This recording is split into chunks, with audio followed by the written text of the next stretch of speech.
baby, our season may have just been saved. And if you ask me, just in the nick of time. We'll break it all down today on Locked On Cyclones.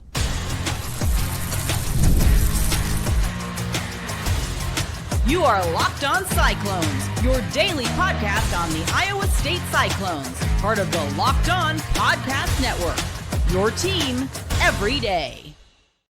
Welcome in to Locked On Cyclones, part of the Locked On Podcast Network, your team every day. Shout out to you for being here every single day and making this your first watch or listen of the day. I appreciate it more than you know. Wherever you're watching or listening, be sure to subscribe so we can prove once and for all that it is in fact a Cyclone state.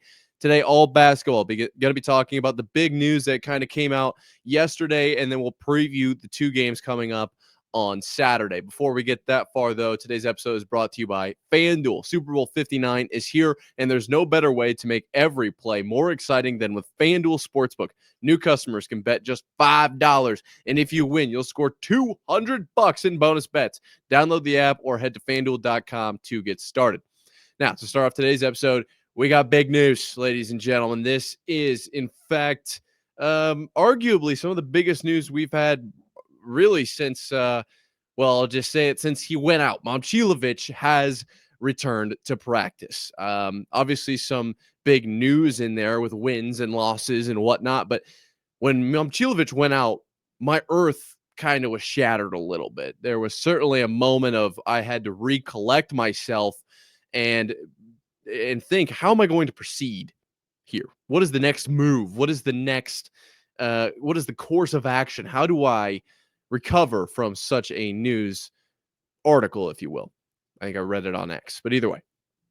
Now, I was just casually listening to Coach Otzelberger speak in some media yesterday, and he's like, yeah, Momcilovic returned to practice today. I was like, whoa. Ears immediately at 100%. I'm like, we need to rewind that. I may have misheard something. Nope, that's exactly correct. You heard it here.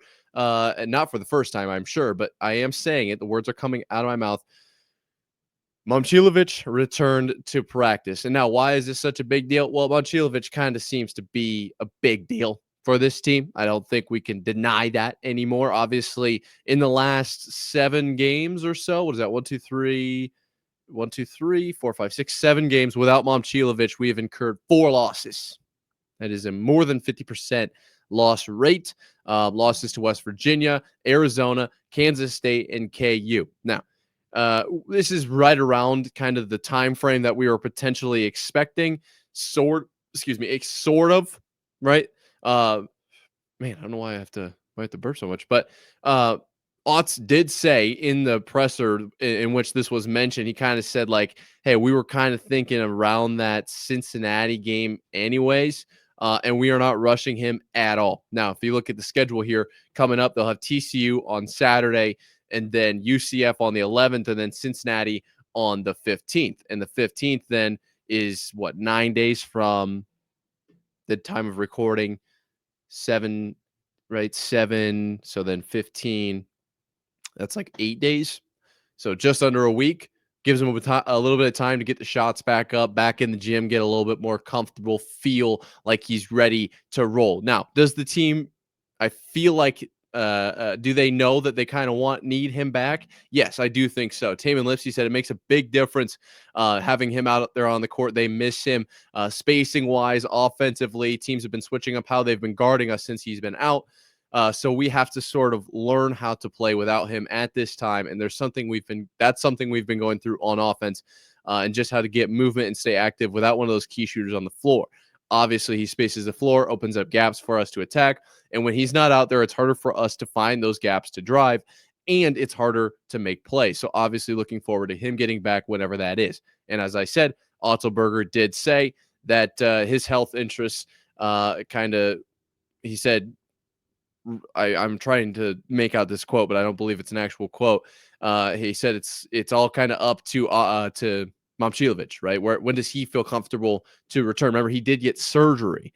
So is him being out on the floor, back at practice, a good sign? Obviously, we talked about a little bit about him shooting before the KU game. That was like, I was already like, whoa, that's good news.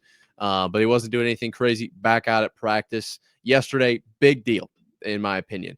And we might talk a little bit more about this in the second segment, but probably not, to be completely honest, considering we'll be previewing just the TCU game. So I say now is probably a good time to talk about it.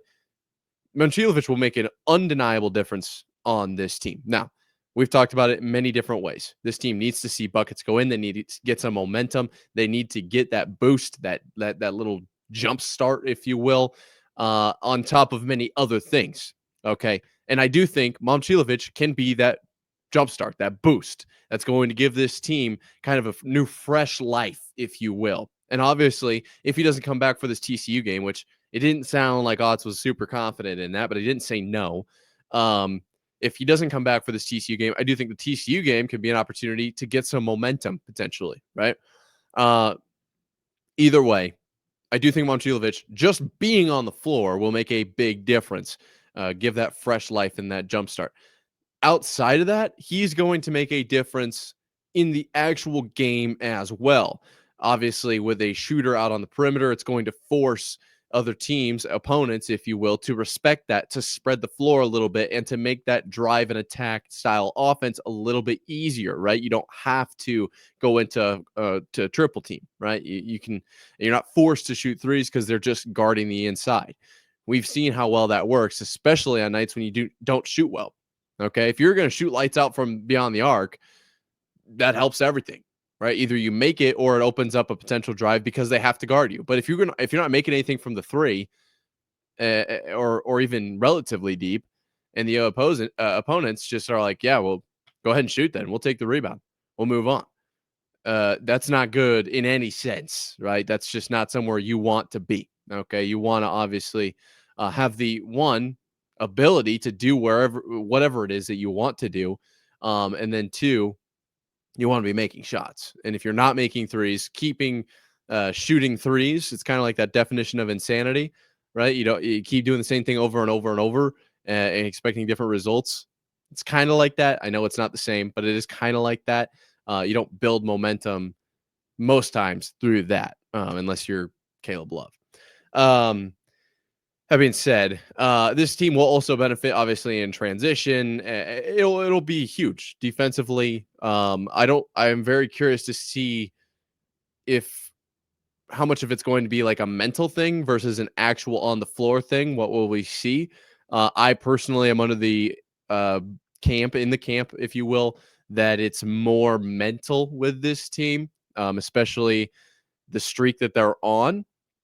And Otz has said that this team seems to be okay. They definitely are in the mindset of we need to get it fixed. Let's go tackle this, as opposed to, oh, this is no good. This is tough. Like, that's where you want them to be, right? You want them to be head first attacking. And so hopefully they can do that going into this matchup against TCU. Obviously, to round things out here, before I jump into that, shout out to Milan coming back quick, huge. Obviously, kudos. I know obviously it's gonna be tough to come back from an injury like that. We need you back. We need you back, especially in the rotation on the floor. I didn't even get to how he is going to impact the number of minutes that guys are seeing, and that kind of hockey rotation mentality that Otz goes with, that you get out there, you fire as fast as you can, then we'll get you off the floor. You'll get a rest up. We'll get you back out there, and you're just sprinting around type of play style or coaching style is less effective when you have less guys on the floor and they're taking longer stints playing more minutes. It's just not as effective. So with Momcilovic back in rotation, you can do more of that, where that team was earlier this year. And I do think that will make a big difference as well. That being said, we got to talk TCU. Obviously, a monumental game in this season. I don't think anybody would have circled this before the season as a potential turning point. Huge, humongous, ginormous. Is gigantic a word? We're going to go with it. Game. But here we are. We'll break it down coming up right after this. The big game is almost here, and there's no better way to make it even more exciting than with Prize Picks, the best place for daily fantasy sports. With over 10 million members and billions in winnings awarded, Prize Picks makes it fun and simple to get in on the action. Here's how it works. You pick more or less on at least 2 players' projections. And if you're right, you could win up to 1,000 times your cash. PrizePicks even has a free pick for the big game where Patrick Mahomes only needs to throw 1 yard to win. Pair that with one more correct pick, and you're cashing out. This week, I'm looking at the board and selecting more on Travis Kelce, on receiving yards, and more on for a quarterback's passing yardage. What I love most, fast, safe withdrawals. When I win, my cash is in my account in as little as 15 minutes. Check out the promos tab to tail any of the super sweet Millie winners big game lineups. If you tail a lineup that goes 3 for 3, you can win a split of $1 million in promo funds. Download the app today and use code LOCKEDONCollege to get $50 instantly after you play your first $5 lineup. That's code LOCKEDONCollege for $50 instantly after you play your first $5 lineup. PrizePicks, run your game. So we've talked about Milan potentially coming back. Will he be back for TCU? We don't know. It's unlikely though. All right, let's go into this TCU game, assuming he is not going to play, and if he does end up playing, woo, that'll be awesome. All right, you're here with Locked On Cyclones, part of Locked On Podcast Network, your team every day. Saturday, 11 a.m. It all goes down in Hilton Coliseum for the men taking on TCU. Currently 12-10, 5-6 in the conference. Okay, ESPN likes Iowa State in this one, 88% chance of winning, but we all know that percentage it might as well not even be there. It's completely worthless. Like, it is literally completely worthless. I've seen teams with 99.9999999% lose. And then obviously on the flip side, that means teams with 0.00001% chance of winning win. I've seen 50-50s. I've seen it all. Okay, 88.2%. I am not looking at that thinking, man, we are in good shape. No, of course not. Looking at the team stats here, something we haven't really done a whole lot of. These teams are averaging about the same points against. Obviously, Iowa State with a higher average scoring, but not as of late. Not realistically as of late. And so that's kind of why these like team stats aren't anything crazy, but I did want to mention that defensively, these teams are relatively similar. Last 5, let's talk about it. Iowa State, we all know, 3 straight losses after a win over UCF and ASU.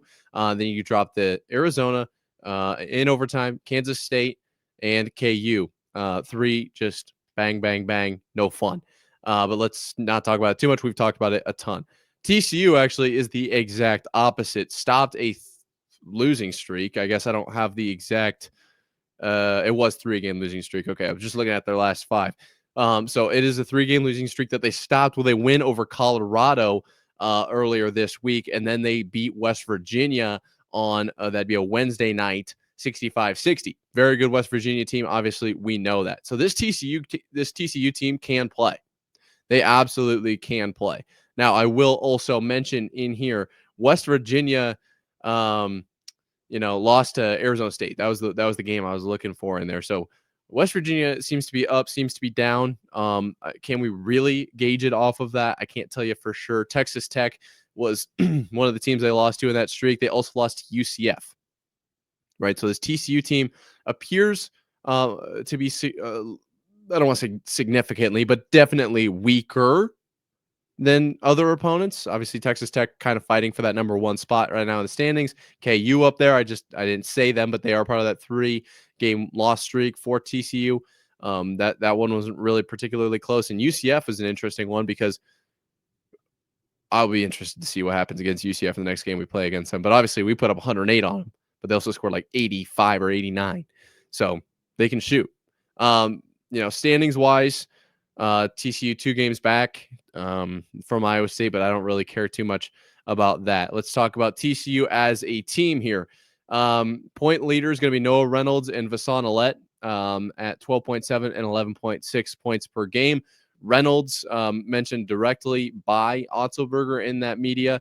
And then he also mentioned Ernest Ude and I think it was Trezarian White that he mentioned, 2 really just big dudes that he was like, hey, we got to keep those guys kind of under wraps. They're going to be aggressive. They really are. Uday leads the team in rebounds at 7.9 per game. And then Reynolds, you'll see as the assist leader there. Interestingly enough, Ernest Uday leads the team in steals and blocks as well. So Ernest Uday and Noah Reynolds, kind of the two guys for this TCU team to look out for. What can Iowa State do to stop these guys? Well, you need to be aggressive, need to get onto the glass, obviously. Two things we've talked about a lot this year, and things that Iowa State has struggled as of late. Otzelberger does want to keep talking about this offense created by defense. I don't hate it. I do commend him for sticking to his guns. He's always been a guy, whether win or lose, we're sticking to our daily habits. We're doing everything the right way. We're preparing this, that, and the other thing. Kudos. Great. I love it. I love the stability with that message. I'm a little bit nervous about, it seems like he's not too concerned about half court offense. Seems like he's just like, hey, if we play better defense, we'll get better on offense. I could see that where you're coming from, but I don't really agree with that per se. It's going to give you more transition potential, transition points, more fast break potential. And those are points. Those points count the same. But I have not been overly impressed since Momcilovic's injury in this team's ability in the half court offensively.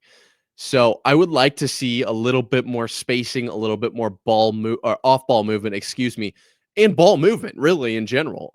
I've seen too much ball stagnancy. Seems like a weird word to use, but just getting kind of caught dribbling in one spot and then making last second efforts. This feels like it's a game where Jefferson has been kind of down for a few games. Could this be a game where he comes back? Maybe. Could this be a game where Curtis Jones kind of gets back into it? I will say, interestingly, kind of felt like a throwaway line. Otzelberger mentioned in the media availability that he was like, we got a few guys that, maybe feel real good about like score a lot of points. They feel like they're really good now or something along those lines. And I was like, is he talking about Curtis? How Curtis like popped off for 4, 5, 6 games and has kind of like not been there. I don't know if he didn't say any names, but it kind of felt like that a little bit. And so maybe Curtis, maybe that somehow, I don't really know. I do think Iowa State can win this game and should, very realistically, should win this game. But more than that, I'm looking at this as a must win. This is, as I mentioned before this segment, I didn't circle this game going into this year forever ago when I kind of looked at the whole schedule and was like, KU on the road, Houston on the road, Arizona. I don't even think I would have mentioned, but Houston certainly was on that list. TCU at home on February 8th at 11 a.m. was not on my list. It wasn't, but I also didn't have 3 straight losses preceding that. This game is huge for momentum, for getting that spark that I mentioned. It's at home, obviously. Then you have to go on the road to UCF, who I would assume would have a better defensive plan in this game. This one's huge. It absolutely is. More ways than one, obviously. Just have to get the mojo back. Have to get the mojo back. We're running out of time as far as sustained mojo, right? If you can build mojo in the last 3 games of the season, feels like a flash. Let's build mojo for the last, 9 games of the season, right? Is that what it would be? We are currently 7-4 in the conference. That's 11. Yeah, 9 games of the season. Let's do it. This is the time to do it. Speaking of getting mojo back, women might have it back, actually. Well, they'll play on Saturday as well. We'll have to break that down. That'll be coming up right after this. Super Bowl 59 is here. 1 game, 2 teams, endless possibilities. And there's no better way to make every play more exciting than with FanDuel Sportsbook. Whether it's predicting the first touchdown, calling the MVP, or even betting on the coin toss, FanDuel makes it easy to get in on the action. With live betting all game long, you can adjust your bets as the game unfolds and feel the thrill from kickoff to the final whistle.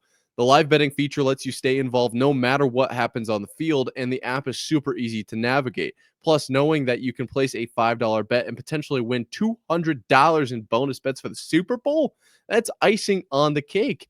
Download the app or head to FanDuel.com to get started. Bet just $5, and if you win, you'll score $200 in bonus bets. That's FanDuel.com. Bet with FanDuel, official partner of Super Bowl 59. Iowa State and basketball seem to be synonymous right now. Obviously, top of the headlines. And the men, we've talked about them all day. Let's switch it over to the women's side of things. You're here, Locked On Cyclones, part of Locked On Podcast Network, your team every day. Iowa State taking on Colorado at home. Colorado 16-6, 7-4 in the conference this year. Iowa State and Colorado right in it together. That Colorado, as I mentioned, 7-4 in the conference. Iowa State 7-5, half a game back on the year. Colorado 16-6, Iowa State 16-9 in their last five. Have the same record, though Colorado has a 3-game win streak, and Iowa State is still recovering a little bit after their losses to Kansas State and TCU. By that win over Cincinnati, obviously, just seems like a little bit of a bounce back. Where will they go from here? Can this be sustained? Or is this kind of fluke, that win over Cincinnati? Let's talk about Colorado first, obviously, the opponents. Who have they played this year? They did beat Kansas State. And I thought Iowa State very well could have handled Kansas State. Unfortunately, did not get the job done. Other than that, I don't see anything of major note. Lost to West Virginia. West Virginia pretty good. But they've kind of just played who's in front of them. They did take the L to TCU. Actually, they split with West Virginia, excuse me. So this team could be dangerous, very well could be dangerous. And, well, who's kind of leading the show for Colorado, you ask? Frida Foreman is leading the team in points at 13.3, and then Jade Masagayo at 12.6. Masagayo, I think is probably how it's pronounced. Those are going to be your point leaders. Sarah Rose Smith is your rebound leader at 6.3, and Kendall Wetta at 5.6 assists per game. She also leads the team in steals at 1.9. This team, like I said, gettable, but could present a challenge. Thankfully, it's at home. That is good news, of course. You did play TCU at home. We didn't see too much of a boost from that home crowd, but you'd rather play them at home than on the road. I know that to be for sure. Speaking of, on the road, that the Cincinnati game, I didn't necessarily count them out, but I also said, like, hey, you gotta get this one, right? They did. They win by 20 points over Cincinnati the last game. Cincinnati, Colorado, Iowa State, kind of all in that same clumping here, right? I'm just saying, maybe there's potential. We beat Colorado by 20. I don't know. I don't know for sure. Certainly potential. On the road, winning by 20 is a good sign. Can you take on Colorado at home? I don't know. What else happened in that Cincinnati game that I've been talking about over and over and over with this team? Spread the points out. Spread the points out. That was something that obviously after the TCU game was a major talking point for me. 60 points between two players of the 69 points scored, just not going to cut it. In this game against Cincinnati, you had 3 starters with double digits and 2 that were less than a bucket away. Emily Ryan with 2 points away and Addie Brown 1 point away. To phrase that another way, Emily Ryan with 8 points, Addie Brown with 9. Now, as I mentioned, Addie Brown, I've mentioned this previously, Addie Brown had to come down from that high 20s mark to get into that 9-point range to allow others to score. This team is capable of doing that. They just need to actually do it, actually execute. Can they get it done against a Colorado? Now, there are questions on this team. Obviously, some injury. Sydney Harris didn't play against Cincinnati with an illness is what that was. I didn't see anything on whether or not she will play. I would assume if she's good to go, she will be in. And so we wish her the best, obviously. And honestly, from here on out, it just seems like these are all must-win games for Iowa State. I don't see how you can drop a game to Colorado at home. KU on the road, I guess I would get it. Houston at home, Baylor on the road, UCF on the road, and Kansas State at home. Kind of got to get all of these. Got to get them all. That's 6 more, 5 more after Saturday. And you get a week between Colorado and KU. Okay? Kind of been on a little bit of a sprint here. Obviously, a little bit of a break recently, but It felt like they were coming at you quick, and then you get this break after Colorado. This is where you put it all in, put it all on the line. You're at home. Just boom, you can do it. Colorado will be tough though, and that's almost where I like this is gettable, but momentum builder if you can get this one because it's not you beat Cincinnati by 20.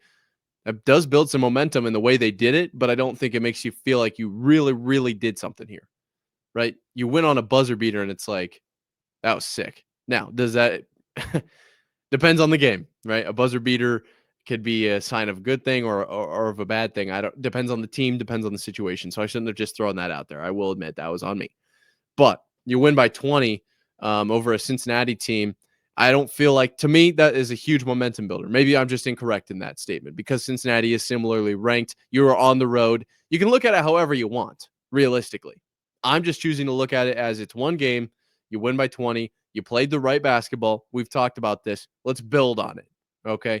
And that's what this Colorado game can do. I think this Colorado team is very good. This will feel like a hard fought, gritty win by the Cyclones at home. And it depends, obviously, how this goes. If, like I said, I've said this before, if Audie Crooks scores 85 points and we beat Colorado 89-62, and then 4 points came from some other players, like I wouldn't call that a momentum builder. I wouldn't call that a win. Really, it's a win in the book, but not really a win momentum wise. Other than maybe Audie Crooks breaks some records. So how can they do this?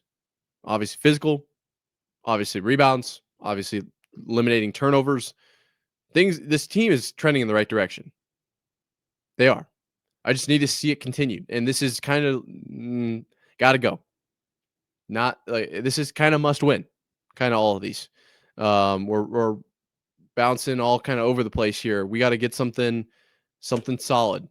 KSU, and TCU back to back kind of felt like it threw us for a loop. We're back in it with Cincinnati. Great opportunity here with Colorado to build more momentum. Then you go on the road to KU and you got a real chance with momentum wise, right? We want to be in the right headspace before we go into Allen Fieldhouse. That being said, shout out to you guys. It's Friday. Let's have a great weekend. Thank you for making it to this point in the episode. If you haven't subscribed yet, what are you doing? And honestly, I can't wait to see what Saturday brings. We'll talk about it on Monday. Until next time, Cyclone fans.